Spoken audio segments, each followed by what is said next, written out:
Hi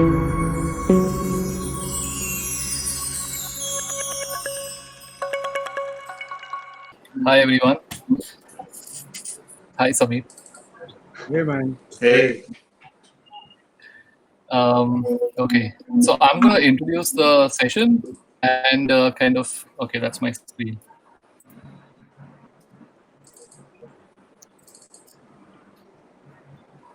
Yep.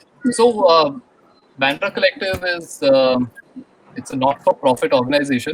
I mean, we've been trying for quite a while to make some profit.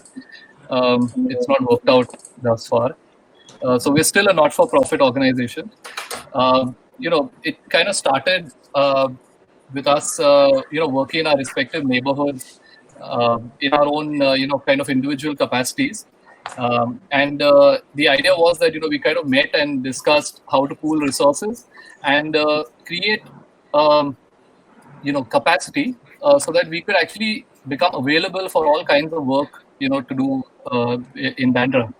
And it also kind of, helps small studios like ours to kind of come together and engage in, healthy conversations with the BMC and kind of resident groups as well. As individual studios, the capacity is kind of, in some limit. So we actually came together over, visualizations for the coastal road. Now, this was a project that, is going to affect Bandra in a big way. And I think the impact, of the project has not fully been understood. I think that's also because of the, the kind of imagery that's been out. It's mostly kind of technical plans. There's no kind of imagery of, how it's actually going to be experienced. So what we thought is that we'd come together and kind of, visualize the coastal road. So these were some of the kind of visualizations that we created. These were from actual alignments, and then some things have changed since we produced this. But this is actually what's going to happen to the kind of heritage area of the Bandra Fort, the entire bandstand. Now this is still an aerial image. As you see it over here, you can see right at the at the center. There's the sunset point, which is quite a beautiful place right now. This is actually what it's going to look like, when you have the coastal road. The sun is going to set right behind that little lamppost, on the coastal road. We're going to have a large wall that separates, the sea from the coast.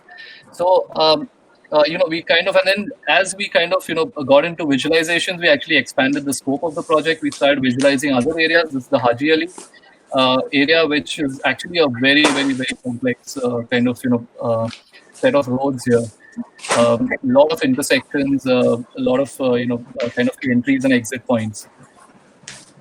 Again, Juhu Beach, the alignment kind of pushed the, via a local corporator to, kind of design signages for chalks basically outside the churches. And we kind of, used some of the motifs from the church itself to create the signage. These are large signages, street signages. And alongside that, there was another kind of project, which was BMC was actually kind of reclaiming a few parks that had, kind of gone out of the public eye and also not been maintained by the BMC for quite some time. So we kind of got on board with them to kind of replan, so the Peace Haven Park was actually, it's a very narrow entry. I don't know if you can see the cursor, but this is where you can kind of, you kind of enter from through the buildings here, right here.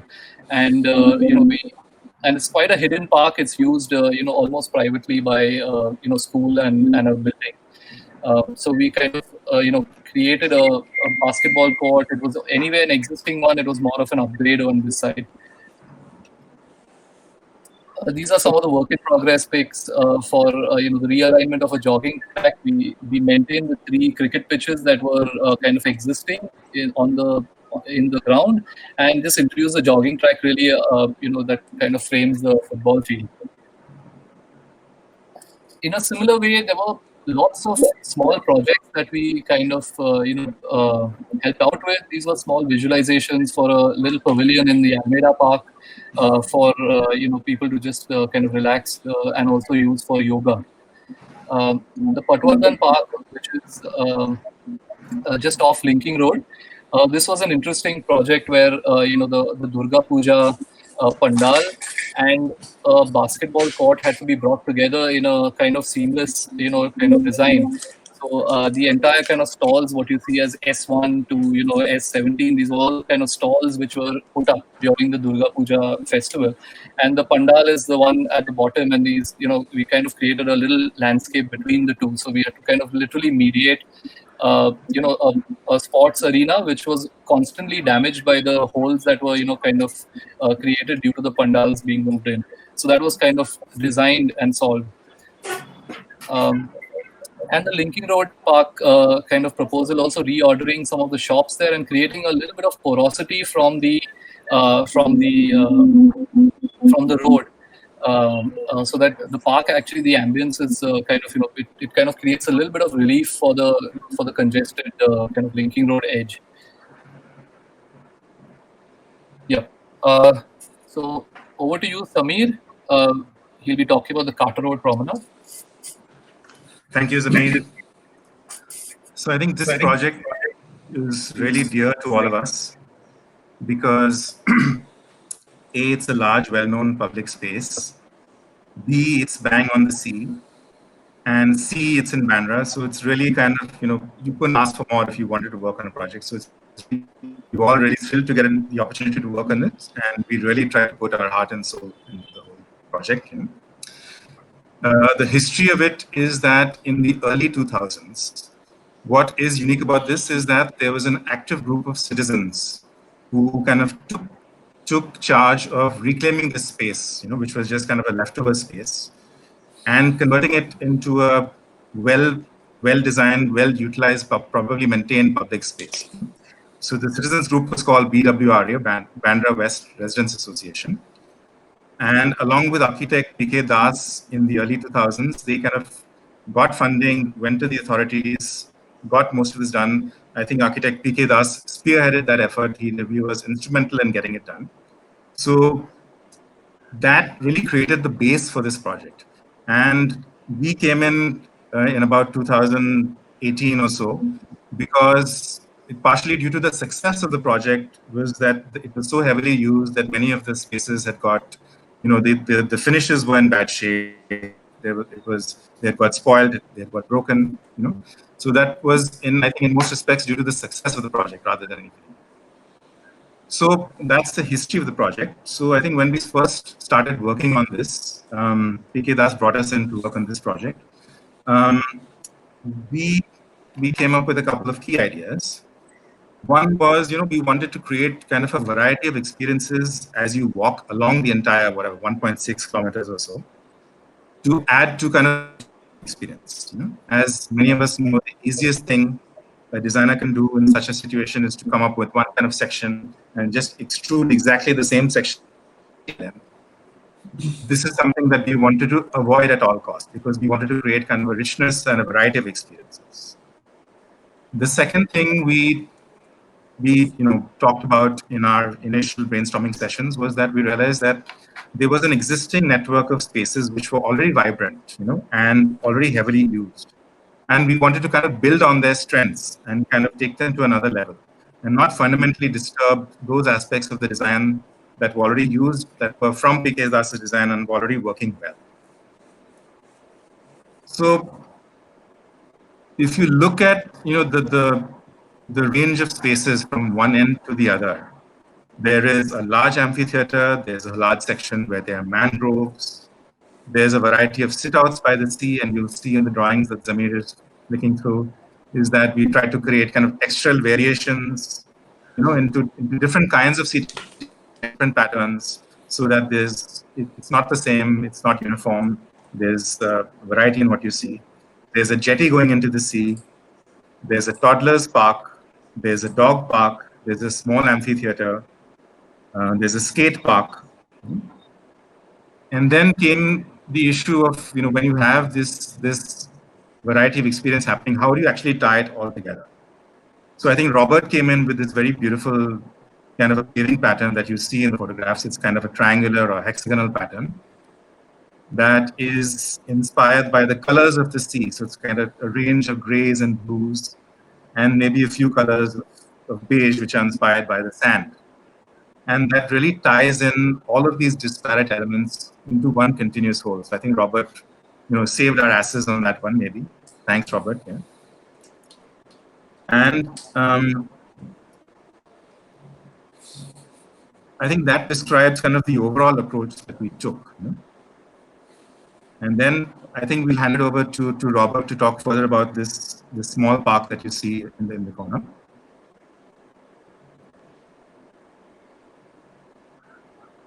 Robert, you're on mute, I think. Right. So, Samir, why don't you talk about this? So, actually, we realized that the promenade had a lot of kind of seating options along its entire length, but few were actually more kind of conducive for interaction basically, and also kind of group seating. So this park actually came up as a kind of based on the requirement that we need to kind of create a few huddles along the seating where people can kind of look at each other and sit. A lot of the linear seating was actually unidirectional, only looking at the sea. And there was also an existing exercise club actually that used to kind of do their exercise here. So we wanted to maintain that kind of loyalty to the space here. Interestingly, this park has actually been used by a lot of the old folk for their kind of laughing groups, and also just to kind of hang out in the evenings, which is quite nice. The afternoons are completely kind of college students sitting around all over the place. So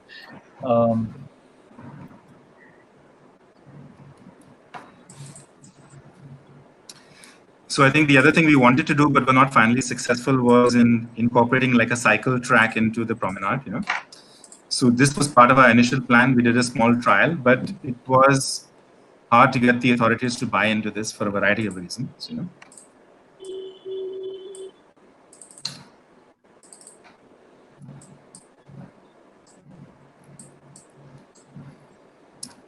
And also, I think one thing which I should speak about is that, in our initial discussions, we wanted to create a space that was very open, democratic, and accessible.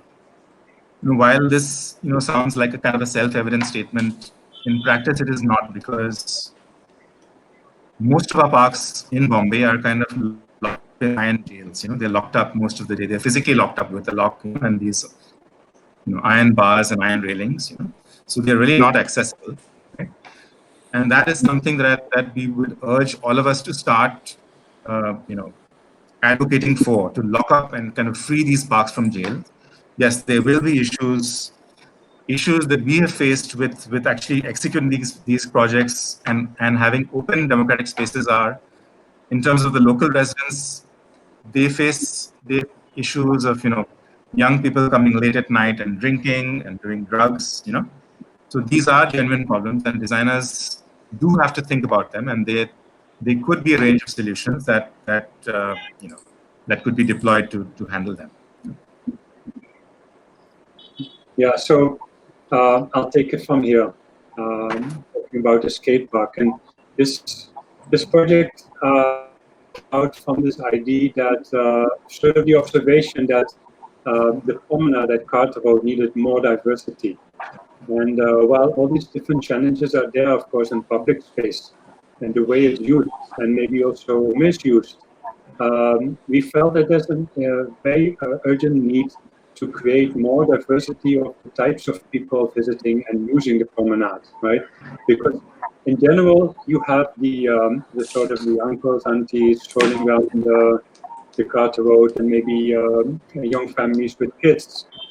But it wasn't really a place where sort of the youngsters could really do stuff. And I'm talking about like people from diverse backgrounds, right? So not only the sort of the wealthy to-do crowd of Pali Hill, but a wide range of section of people. And so the skate park is really sort of an idea of a sort of social disruption. And we learn from our mistakes, and I think that's important to just sometimes do things and make mistakes. Zameer already showed us the Patwardhan Park proposal. And there, actually, we had already attempted to create a skate park to add on to the variety of activities that could happen there. But the problem was that we kept on running into hurdles, right? Like either MLAs not supporting it, red tape, worries about being liable for a small child falling off a skateboard, you know. Kind of funny because, I mean, if you talk about the BMC and the roads that they maintain, right, you can be liable for many accidents. But the skate park seemed to be sort of a no-go. And so what we did here, actually, we went undercover. We went sort of, in disguise. Not that I was undercover, because I know it's not that I can avoid standing out in the crowd, but the idea was that we told everyone that we would make an amphitheater. And if you go back a slide or two, then you can actually see, you know, the steps of the seats of the amphitheater, and maybe a slide back, you can also see the stage that we had designed here on the left, a bit more, you can see it's better, a bit more to one slide back, you can see it better. So yeah, here you see it, the sort of the starting point of the stage, which became a half pipe, a quarter pipe, so we told everyone this going to be an amphitheater, and eventually then we sort of introduced other elements into the park, like this hump that you see there, and slide going down, a ramp going down, so people can actually skate down and go on the quarter pipe. And this, what actually happened was something that we expected, but not to such an extent that this really became a place where people from all walks of life met, right? So you've got these cool dudes there from the slums around here who are doing all these tricks, but you also have the uncles standing on the side and you know, watching them enjoy you know, skating here, and sometimes trying also out, and you know, maybe the small kids also going with the cycle down the ramp. And yeah, what it did is it started creating a sense of interaction and a way to break down the otherwise sort of cultural barriers that exists in such a public space.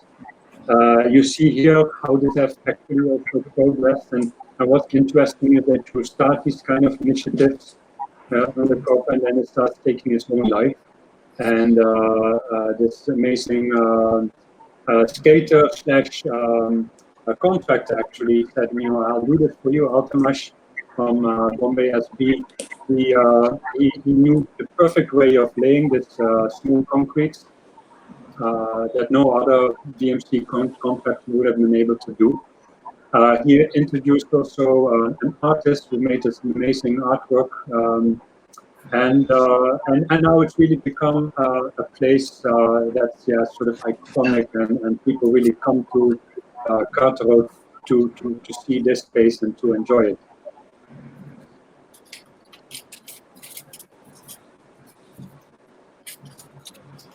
Yeah, you can take it to the next slide. So the Urban Equator of Vikhroli is actually a competition, which was a competition held by the BMC and WRI, which was the MSL lab, right? Street lab.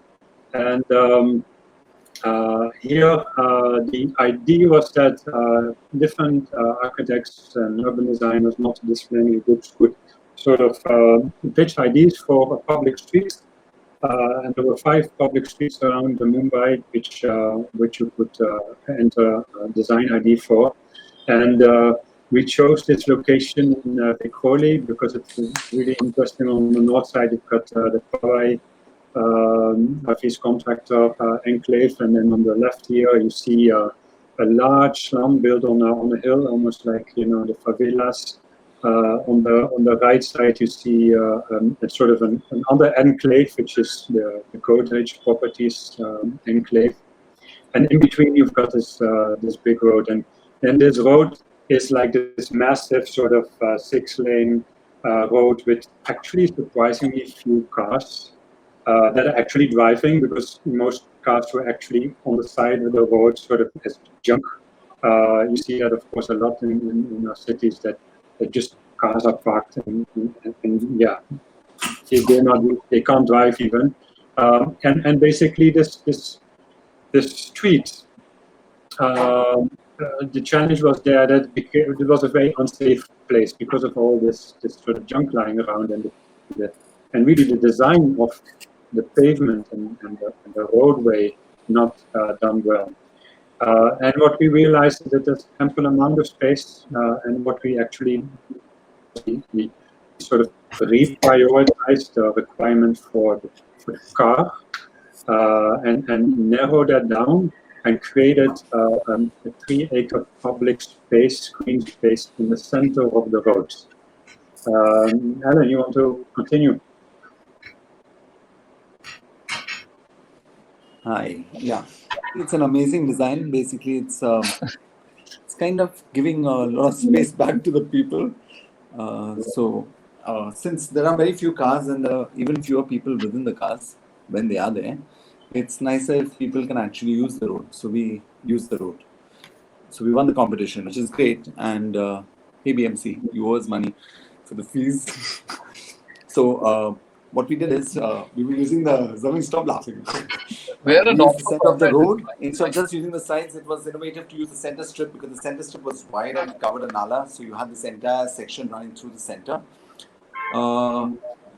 Catchy title with the urban equator, but basically it allows people to have a long walk with a lot of activities along, similar to the promenade at Carter Road, but with obviously a different segment of population and not bordered by the sea but by the roads. But it actually it is going to be built, hopefully. It is under construction and it should get complete hopefully soon. Yeah, this is St. Stephen's Steps. This is at Mount Mary. There's a small church there called St. Stephen's, and opposite it, there's a 5-story descent. So it's like over 15 meters of descent. And we kind of constructed staircases over there, but to keep it accessible to all, we also introduced a ramp. And what we did is divided into 3 kind of platforms, one on top, one in the center, one at the bottom, so that people could use it. If they didn't want to navigate the steps, they could use it at the top or at the bottom, depending on which area it is from. And the center segment could be used as an amphitheater or something else. Yeah. So originally it was just a dump yard with a lot of drug use and bad segments of society. So people didn't really use it. They were scared of it. When we renovated it and improved it, suddenly people started using it. People living by the area didn't even know it existed. They suddenly, oh wow, we didn't know this space existed. So you suddenly had over 100 meters of staircase available. And when graphic art and people came in, it became alive. So through events, we kind of animated the space. So people really make space. At the end of the day, you can have a great design, but no one using it, then it's kind of useless. Yeah. Okay, that's me. So so this was during the lockdown. We kind of got together and we just brainstorming of how we can make things a little easier for the markets, especially the Pali market. And we took our proposal, to the local governments here. But essentially, it was for us. The whole world was obviously in this 1.5 meter or 2 meter kind of social distance network suddenly, right? And for us, also the challenge was to have like a quick fix, really, because the markets were on, life was on. So we did a very quick exercise to basically do calibrated guides, really, for the entire road stretch. At that point, this was in Pali Market Road, and that had become pedestrian. So we had to leave a certain, we used a 1.5 meter grid. In this case, it was a 2 meter grid. And then we essentially made space for people to queue up and get out to shop for their shopping. Besides that, there were also water stations, sanitization stations, quick fixes like simple potted plants for social distancing, or screens for the existing network of network of all the carts, the vegetable carts and vendors. So this is something that we proposed and also it was executed quite well also at the Bhaji Gali Road at Grant Road Station. So that was a basic network. That was a calibrated guided network for the markets, which could kind of be a generic system for larger markets, larger open spaces as well. So, at best, the whole idea was that it would work perfectly, but at worst, it would actually at least give you a fair idea of the people using this space, of whether it's not working or not. Besides that, there was also a digital platform that we kind of proposed to this. So this is actually being done at the Bhaji Gali near Grant Road Station. That's over here. The roads were even smaller. So here, I think it's a 1.5 meter diameter circle that was used here. Plus a lot of color coding, with a lot of contrast, so that it's very, very easy for someone to navigate through these for their shopping or for their commuting on the street. So for us, this was it was a great exercise, and also the whole thing was it was very, very quick. It happened like in a week's time. All of this from us meeting, drawing it up, presenting, and then starting work actually. So in that sense, it was a great experience because of course the different wards also wanted to kind of prove and were racing against each other to show that they are kind of doing things for this for their spaces. So in that sense, it was very nice to kind of see this implemented and see it actually work, and also see the problems really.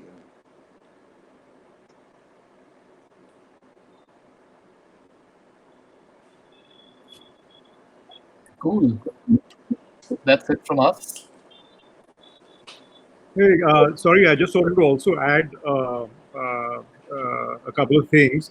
One is, of course, like Zameer's already mentioned, we are completely pro bono. So if there are any kind souls out there who want to support the Bandra Collective, please do come forward. That is one. So that's one pitch. The second thing is that while the six of us are here, there is an entire group of people who are not. Ashna, Nikita, Kamakshi, Angi, Diane earlier as well. They have really been the people who actually made all of these projects come alive through drawings as well as through actual work on site. And they were much busier than us, so they couldn't be here today. So yeah, I mean it's really as much credit to them as it is to us, if not more. And they are as much a part of the Bandra Collective as we are. So.